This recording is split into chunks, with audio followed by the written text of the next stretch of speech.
warahmatullahi wabarakatuh. Alhamdulillah, sesungguhnya segala puji dan puja hanya milik Allah Subhanahu wa taala. Alhamdulillah, nahmaduhu wa nasta'inuhu wa nastaghfiruh. Kepadanya kita memohon ampunan, memohon pertaubatan, menatubu ilaih, wa na'udzu billahi min syururi anfusina, dan kepada Allah lah kita berlindung dari setiap kejahatan dan keburukan terhadap diri kita sendiri. Wa na'udzu billahi min syururi anfusina wa sayyi'ati a'malina, man yahdihillahu fala mudilla lahu wa man yudlil fala hadiya lahu. Dan kita berlindung pada Allah senantiasa dari akibat-akibat buruk, dari perbuatan-perbuatan yang kita lakukan, dari amalan-amalan salah, dari maksiat, dosa dan khilafah. Sungguh kalau bukan karena perlindungan dan kasih sayang Allah, begitu banyak bala, bahaya dan hukuman yang harusnya kita terima dari Allah Subhanahu wa taala akibat kelalaian, maksiat yang kita lakukan. Jadi kalau ada orang yang merasa dirinya menderita dengan masalah, sebenarnya apa yang dia terima itu jauh lebih kecil dari harusnya konsekuensi yang dia terima. Maksudnya masih tetap harus bersyukur. Bahkan ketika seseorang kehilangan sesuatu, dia harus bersyukur. Karena dalam jiwa seorang mukmin harus memiliki keyakinan bahwa ketika sesuatu dalam hidupnya diambil, pasti diambillah, pasti diganti dengan yang lebih baik. Ini harus, karena ini prinsip akidah. Dan ketika salah satu prinsip ini kita pegang, maka wala khaufun 'alaihim wala hum yahzanun. Dalam banyak ayat Allah mengatakan bahwa seharusnya orang-orang yang beriman itu wala khaufun, tidak ada ketakutan, enggak ada kegalauan, enggak ada kerisauan, 'alaihim wala hum yahzanun, enggak ada kesedihan, enggak ada kekhawatiran yang agak lebay, paranoid dan seterusnya. Pun ketika kita dapat bala dan bencana, yakinlah kalau misalnya kita mendapatkan sesuatu yang tidak mengenakan dalam hidup kita, itu pun yang terbaik. Kenapa? Tadi ketika uang kita hilang, dibersihkan dari sesuatu yang mungkin haram. Ketika ada seseorang yang maaf, misalnya anaknya diambil, meninggal dunia, itu tabungan bagi dia untuk jadi syafaat di akhirat kelak. Tidak ada. Nah, kalau kita gagal menanamkan bahwa apa yang terjadi dan bahkan yang diambil Allah diganti dengan yang lebih baik, maka ruginya berlipat-lipat. Satu, kita nggak dapat pahala. Kedua, kita nggak dapat ridha Allah. Ketiga, kita nggak dapat husnuzon kepada Allah. Padahal Allah menjamin bahwa sesungguhnya Allah itu sesuai dengan perasaan hamba-Nya. Man yahdihillahu fala mudilla lahu. Barang siapa yang diberikan petunjuk dari Allah, tidak ada satu orang pun yang bisa menyesatkannya. Tapi wa may yudlilhu fala hadiya lahu. Barang siapa yang Allah sudah sesatkan, hati-hati ya. Jangan menerjemahkan bahwa Allah sesatkan itu berarti Allah menghendaki keburukan bagi hamba. Bukan. Siapa yang disesatkan Allah? Orang-orang fasik. Siapa orang-orang fasik? Saya sering bahas. Orang-orang fasik adalah orang udah tahu tapi tetap bandel. Jalan itu orang fasik. Allahumma sholli wa sallim ala sayyidina wa habibina Muhammadin wa ala alihi wa sahbihi wa man tabi'ahum ila yaumil din. Mudah-mudahan kita semua di sini melangkahkan kaki untuk menuntut ilmu, bermujahadah, zikrullah, mengingat Allah, dan termasuk majlis yang di situ dinaungi oleh para malaikat, sayap-sayap malaikat. Walaupun sekarang Ustaz di YouTube juga materi banyak, ceramah ada, tapi bagi kita itu beda. Mendatangi majlis ilmu, majlis zikir itu udah harus kita agendakan setiap paling tidak sebulan sekali. Sesibuk-sibuknya lembur. Nah, saya pernah katakan kalau Allah sudah mewajibkan sesuatu, segala alokasinya sudah disediakan. Dari biaya dan waktu sudah disediakan. Bahkan ketika kita mengambil waktu, ya kan? Kalau talabul ilm fardhatun ala kulli muslim wal muslim. Wajib. Jadi kalau ada sesuatu yang wajib itu pasti waktunya udah Allah kasih. Jadi kalau kita seolah-olah merasa orang yang paling sibuk, nggak bisa kesampaian sebulan sekali mencari majlis ilmu, datang ke majlis taklim, maka Allah akan cabut itu. Entah keberkahannya, entah memang jadi sempit waktunya dan seterusnya. Akan afdal. Jadi di sini banyak ketika kita melangkah tadi malaikat menyertai. Yang itu tidak dapat kalau kita cuma dengerin itu. Ketika di sini di sela-sela majelis taklim berdoa, yang punya hajat, yang punya keinginan, yang ingin diselesaikan masalahnya, yang dekatkan jodohnya, yang disembuhkan dari penyakit, dibebaskan dari hutang. Saya punya pengalaman ya, ada beberapa teman saya yang sulit dapat jodoh setelah raya wasilah ya. Wasilah datang ke majelis ilmu, majelis taklim, doa di majelis taklim, alhamdulillah. Ada yang wasilahnya pengen punya anak. Ya, jadi banyak wasilah sedekah, wasilah. Termasuk majelis taklim. Disinilah majelis di mana para malaikat mengaminkan dan doa-doa dijawab. Jadi banyak lagi. Utama majelis taklim, majelis ilmu, majelis zikir yang seharusnya kita ngejar. Ghadat, ya. Ghadat. Saya katakannya ghadat, man ghadat. Siapa yang bersegera kepada majelis zikir, ya, maka dia akan diberikan oleh Allah kemudahan jalan-jalannya ke surga. Itu hafal semua hadisnya, insyaallah. Makanya wasabiqun as-sabiqun. Makanya kita ambil temanya itu tema generasi akhir zaman. Saya kutip dari surat ini kalau yang pagi sudah ngamalin harusnya hafal. Wasabiqun as-sabiqun ulaikal muqarrabun fi jannatin thalatun minal awwalin wa qalilun minal akhirin. Mudah-mudahan kita ini ada di antara sebagian kecil wa qalilun minal akhirin. Jadi orang-orang yang sabiq, ya, orang-orang yang bersegera kepada kebaikan, ya. Kenapa? Orang yang bersegera kebaikan, memprioritaskan kebaikan itu malasnya bisa dilawan, malunya bisa dilawan. Malunya takut dikatain sok soleh, pemusolah tiap 5 waktu misalnya. Karena kan kita rata-rata kadang-kadang ngelawannya bukan rasa malas aja ya. Kadang-kadang gengsi, takut dikatain, takut dikatain orang sok hijrah lah, apalah segala macam gitu ya. Tapi orang yang sabiq was-sabiqun as-sabiqun, oleh karenanya beda dengan ayat selanjutnya. Di sini pakainya thullatum minal awwalin, yaitu generasi awalin, para sahabat, tabi'in, tabi'ut tabi'in. Tapi wa qalilum minal akhirin. Di generasi akhir zaman itu hanya sebagian kecil saja orang-orang yang akan mendapatkan kriteria sabiqun, orang-orang yang selalu bersegera, bahkan belum aja udah datang. Jangan cuma muazin aja, kalau bisa berputar jadi muazin, jangan orangnya itu juga. Urusan suara nomor 2. Kalau nggak pernah azan gimana suaranya bisa bagus ya? Pokoknya dapat pahala. Saat pertama sama jadi muazin itu zaman Rasulullah ya, itu jadi rebutan. Bahkan kata Rasulullah, kalau seandainya mengetahui kebaikan saat pertama dan azan itu diundi, walaupun harus diundi. Kira-kira di sini udah diundi Pak? Jangan malu. Kalau TikTok kan ada pede, kenapa azan nggak pede? Ya. Dan bahkan ya, kita ambil benang merahnya dengan tafsir surat Al-Fatihah yang senantiasa kita bawa, yang kita baca ya. Di mana?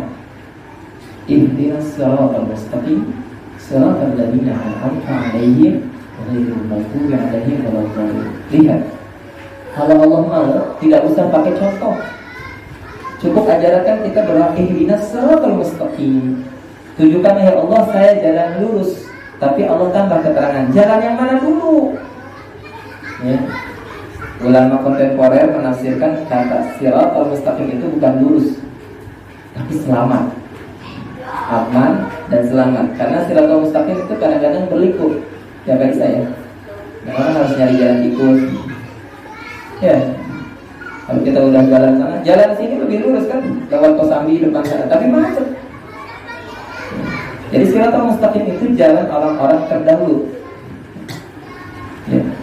Siratal ladzina an'amta 'alaihim, yang telah engkau berikan karunia berupa apa tadi? Sabiq, rasa dan ghayah, keinginan untuk bersegera dalam kebaikan. Dan ingat, ini petikan kata-kata para alim ini sangat dalam ya. Dan banyak di antara kaum muslimin yang menjadi pengkhianat atas doa-doanya. Ihdinas siratal mustaqim doa bukan? Doa. Kenapa dibilang pengkhianat? Merasa enggak kalau kita seringkali jadi pengkhianat terhadap doa kita sendiri? Rabbi habli minas shalihin, Rabbi habli minas shalihin, Rabbi habli min ladunka dzurriyyatan thayyibah. Ya Allah, jadikanlah anak keturunan saya keturunan yang saleh, dzurriyyahnya dzurriyyah yang thayyib, yang baik, kata-katanya baik. Bapaknya nyontohin makan kiri, anak yang makan tangan kiri dibiarkan, anaknya main tiktokan seharian dibiarkan, anaknya pernah nggak kita nanya, nah udah baca Quran apa belum? Bahkan ada di antara kita yang masih tega membangunkan anaknya untuk sholat subuh. Wallahi, kalau bapak apalagi punya anak laki-laki sudah menginjak angka 4 tahun, bangunkan. Kalau enggak, yang terjadi seperti generasi-generasi yang sekarang. Karena dulu bapak ibunya nggak tega, aduh pak, masih 6 tahun lah, masih SD, ngapain terkedah di jimbaban berat cina. Akhirnya apa? Sudah besar, sulit. Dan kembali kepada pengkhianat doa, ngeri juga ya bahasanya. Pengkhianat doa. Kenapa itu tadi? Karena doa yang diucapkan, ya kan, ayatul munafik, bahkan lebih dari lagi ayatul munafik kita tuh tidak ada kata doanya itu bohong. Gimana kita misalnya? Sementara Allah contohkan orang yang akan dapat petunjuk itu yang kayak gini, kriterianya apa? Kalau sahabat, tabi'in, salafus saleh, ulama, ajengan kita terdahulu itu orang yang kalau dipanggil Allahu Akbar, Allahu Akbar, masih kesangkelnya dilepaskan baju. Pak, berkeringat itu bukan alasan buat anda sholat berjamaah. Biar badan masih penuh semen itu nggak menghalangi wudhu kecuali temennya sepumpuknya. Ayo cuma kalau ada semen berangkat ke masjid. Bahkan tahu nggak kalau kita sholat berjamaah di masjid itu mazhab kita apa? Syafi'i ya, katakan Syafi'i ya. Imam Syafi'i mengatakan cacat paling minimal. Imam 3 imam lain wajib. Imam Syafi'i bilang sunnah mu'akkadah dan cacat kalau ada orang yang enggak punya. Ini dalilnya surat Al-Baqarah ayat 43. A'udzubillahi minasyaitonirrajim. Wa aqimus shalah wa atuz zakat warka'u ma'al raki'in. Dan hadis Rasulullah sallallahu alaihi wasallam dari Ibnu Abbas itu diriwayatkan oleh Imam Abu Daud dan Ibnu Majah. Man sami'a nida'a, siapa yang mendengar azan, panggilan azan, ya, falam ya'tihi, dan tidak mendatangi azan panggilan itu, maksudnya tidak bersegera datang sholat berjamaah ke masjid, maka apa? Falam yusalli alaihi, tidak ada sholat baginya. Ini keras. Ya tadi ulama menerjemahkan, Imam Hasan menyebutkan hadis dan ayat tadi, menerjemahkannya maknanya bahwa sholat berjamaah itu wajib. Kenapa? Karena di ujung hadisnya illa kecuali ketika apa? Min udrin, ada uzur. Jadi kalau kecuali bapak udah diopnam, dipasang infus, ya, atau misalnya hujan bener-bener lebat, bapak udah dikasih mobil bang, bersyukur, mau sholat ke sini nggak apa-apa, pret, ya sekali dari Pak. Alhamdulillah ya di beberapa tempat di Bekasi itu parkiran apa kalau subuh kan akhir-akhir ini suka hujannya, itu yang bawa payung, jas hujan, alhamdulillah Pak, bersyukur banget, udah dikasih mobil, dikasih jas hujan, dikasih kesehatan. Daerah kita masih bebas dari virus, ya. Masya Allah. Makanya kalau sampai kita masih hari-hari mendengar azan itu luar biasa. Banyaklah kalau hadis-hadisnya. Kenapa saya masuk ke soal berjamaah? Karena harusnya kalau kita benar-benar mau ihdinas siratal mustaqim, satu kata dengan perbuatan, punya integritas kesatuan antara doa yang kita panjatkan, maka syariatnya, nyariatinnya untuk mengimplementasikan dan merealisasikan doa kita untuk jadi orang-orang yang ihdinas siratal mustaqim, mendapatkan Buddha. Jalannya apa? Jalannya tadi. Kalau nampakin orang sukses, ya lihatnya apa, kalau mau suksesnya nampakinnya orang sukses, ya kan? Kalau kata Allah gini dengan bahasa yang sederhana, kalau mau nampakin ke surga, lihat nih ciri-ciri generasi yang dijelaskan di dalam tafsir. Kalau kita baca tafsir Ibnu Katsir yang diterjemahkan dimaknai sirat alladziina an'amta 'alaihim, itu ya itu tadi kita sahabat. Bagaimana cirinya? Satu, mereka orang yang sangat bersegera untuk bersolat berjamaah di masjid, di mushola. Jadi maaf sekali kalau saya tidak langsung mengatakan bahwa kalau ada orang yang bilang ihdinas shiratal mustaqim, tidak ada udzur, tidak ada sakit, tidak ada bencana lain, tidak urusan yang sangat mendesak. Misalnya maaf, istrinya sakit tiba-tiba harus ke puskesmas, anaknya gimana? Hal-hal yang memang syar'i. Karena kan kita daruratnya itu darurat diada-adakan jadi darurat tukar-nuduk darurat lagi masak mie Ustaz, nah, gitu ya. Darurat ada tamu ya, kalau setiap kali ada tamu harus terhalang dari ke masjid kan sayang sekali.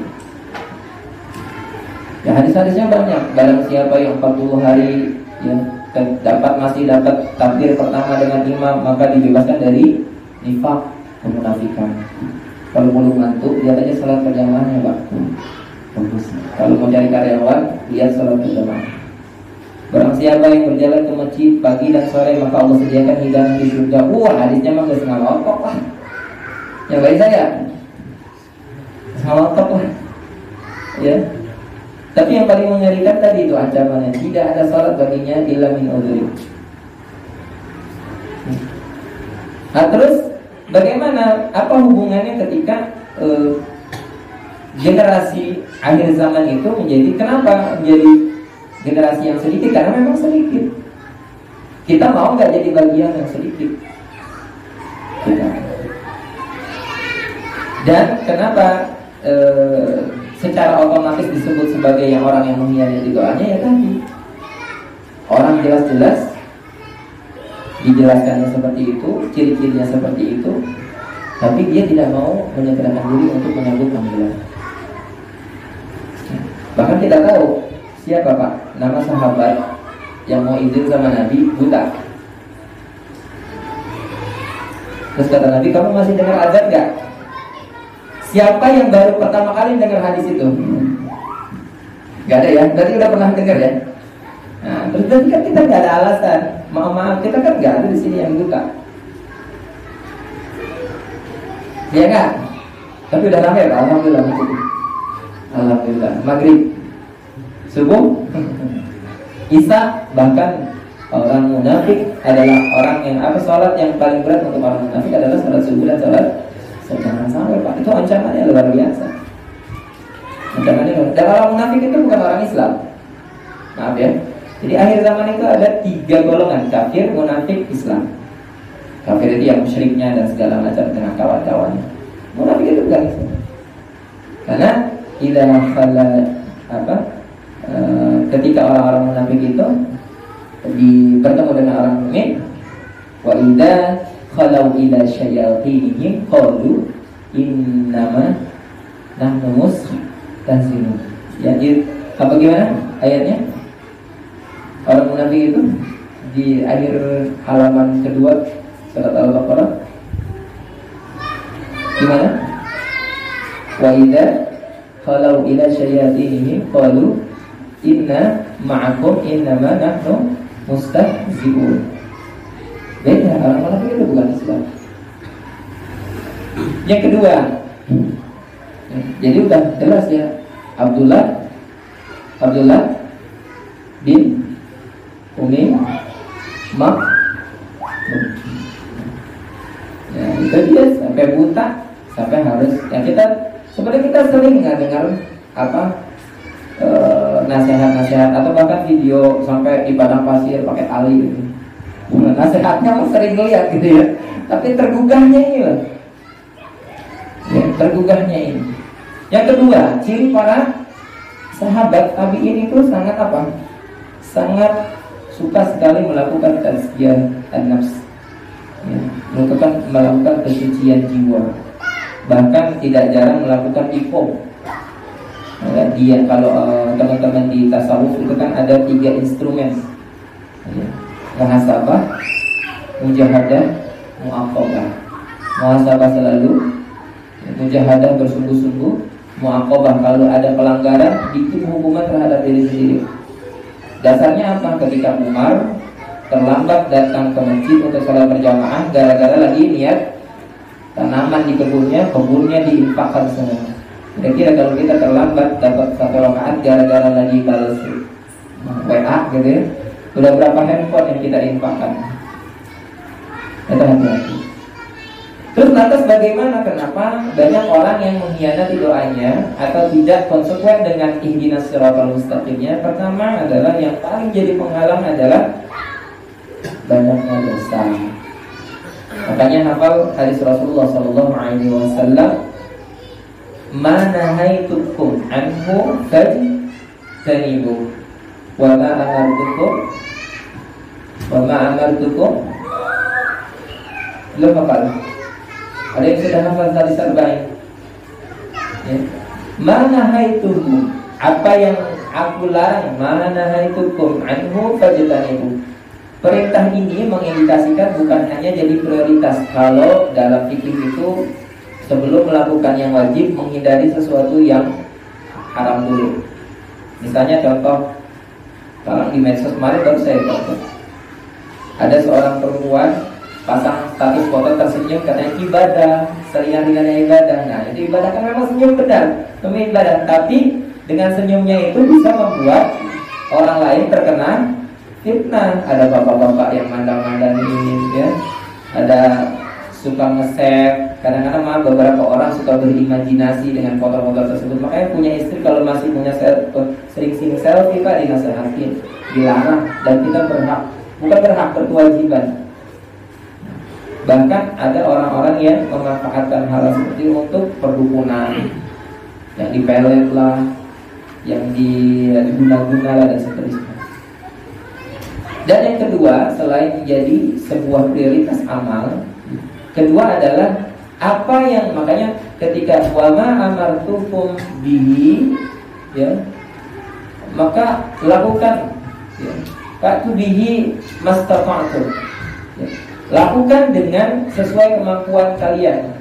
Maksudnya di sini juga tafsirnya dua. Yang pertama, melakukan ketaatan itu sesuai kemampuan. Kalau tahajud belum kuat 4, 8 ya 2 di 5 menit atau 15 menit sebelum subuh dan seterusnya. Kalau sakit ya ada rusak-rusak dan seterusnya. Yang kedua adalah penafsirannya bahwa kemampuan itu akan sangat ditentukan bagaimana seseorang bisa pol-polan ya, sungguh-sungguh untuk meninggalkan kemaksiatan. Jadi ini menjadi dalil bahwa kenapa Rasulullah memprioritaskan mana itu kok serius, sungguh-sungguh, nggak ada tawar-menawar. Kalau apa yang dilarang oleh Rasul, apa yang dilarang oleh syariat, tinggalkan. Terbukti ketika seseorang misalnya bisa nggak Pak? Karena memang makanya perkataannya seorang Imam Hasan al-Basri, tabi'in atau tabi'in, saya lupa, tabi'in lah ya. Tapi utamin ya, saya lupa, maaf, ingat kalau salah. Imam Hasan al-Basri ya, itu mengatakan bahwa setiap kali kita berbuat dosa itu seperti air yang dimasukkan, noda yang dimasukkan air. Hati kita itu wadahnya. Maka ketika seorang itu nggak akan bisa nyambung ketika dia masih sering chatting awal-awal, assalamualaikum Odi, ya. Jangan banyak-banyak foto, tambahin nasihat. Gitu ya, tinggal di mana ya kan gitu. Nah, ini modus-modus seperti itu jangan dilakukan. Karena apa? Itu akan merusak pertaruhannya ketika kita memandang dalam kesendirian, sangat merusak. Apa yang sekarang kita genggam ini Pak bisa jadi kebaikan dan jadi sumber malapetaka. Maka yang lihat ketika Allah Subhanahu wa taala mengesahkan dalam surat An-Nur ayat 30. Qul lil mu'minin yaghuddu min absarihim. Lihat kata-katanya, memakainya bukan lagi amanu atau qul lil ladina amanu misalnya, atau qul lil ladina yu'minu. Enggak, tapi pakai isim fa'il. Dalam kaidah bahasa Arab, kalau kata itu sudah jadi isim fa'il, jadi dia sudah rutin jadi habit. Jadi orang yang sudah disebut sebagai mukmin itu lebih tinggi level amalannya dibandingkan orang yang disapa dengan amanu saja. Kan amanu, ya, amana yu'minu mu'min. Coba lihat di ayat-ayat Allah serukan, ya ayyuhalladzina amanu, itu semua orang yang mukmin, maaf yang beriman. Walaupun imamnya masih kadang sholat, kadang enggak. Ya ayyuhalladzina amanu kutiba alaikumusiyam, ya ayyuhalladzina amanu taqullah. Terus seperti itu. Tapi di perintah-perintah tertentu ketika sudah memakai isim fa'il, itu berarti mukminnya yang udah level ketiga. Kalau udah yu'minu, makanya ketika hadis Rasulullah SAW, man yu'minu billahi wal yawmil akhir, ya, falyukrim dhaifahu. Man yu'minu billahi wal yawmil akhir falyukrim jarahu, ya. Siapa yang beriman? Nah, ini pakainya yu'min. Berarti level keimanannya sudah mulai medium. Ya, jadi kalau ada orang yang nggak hormat sama tetangga, yang tetangga nggak pernah nyapa, nggak pernah senyum, ya, kadang-kadang sering juli, itu berarti memang bermasalah. Dia beriman tapi level keimanannya masih, ya, bukan untuk melihat orang lain, ya, kita untuk memuhasabahi diri kita. Tapi kalau udah yu'min, makanya orang yang siapa berimannya sudah di tahapan yang lebih baik, maka dia akan terlihat keimanannya dengan cara memuliakan tamunya, menghormati tetangganya, lebih memilih ngalah, memaafkan, gak suka menggunjing, jangan membicarakan, pencurigaan, ya, hasad dan seterusnya. Kembali lagi, ini menunjukkan di surat Al-Mu'min, di surat An-Nur ayat 30 ini, kata mukmin di sini berarti hati-hati loh. Katakan kepada orang yang imannya sudah advance, ya, rajin ngaji, baca Qur'annya rajin, hafalannya udah mulai nambah. Katakan kepada mereka, yaghuddu min absarihim, jagalah dan tahanlah, kendalikan pandangan dia. Jadi gini, kata yang lebih sederhana lagi, orang yang sudah ibadahnya udah advance saja, itu bisa rusak dan bisa kena fitnah dari apa? Fitnah pandangan. Alhamdulillah. Ada banyak orang yang terseret dalam perzinahan. Maaf ya, ini kisah nyata. Ya, dia memang bukan orang yang biasa sekedar berpeci, bahkan ke majelis taklim yang udah rajin, ya. Dia terlibat dalam perselingkuhan. Ya, naudzubillah. Karena apa? Karena pandangan. Makanya ayat selanjutnya apa? Wa yahfazu furujahum, dan jagalah kemaluan farjinya, kemaluan mereka. Karena dari pandangan itu berawal, orang-orang yang imannya udah mantap saja bisa rusak. Apa yang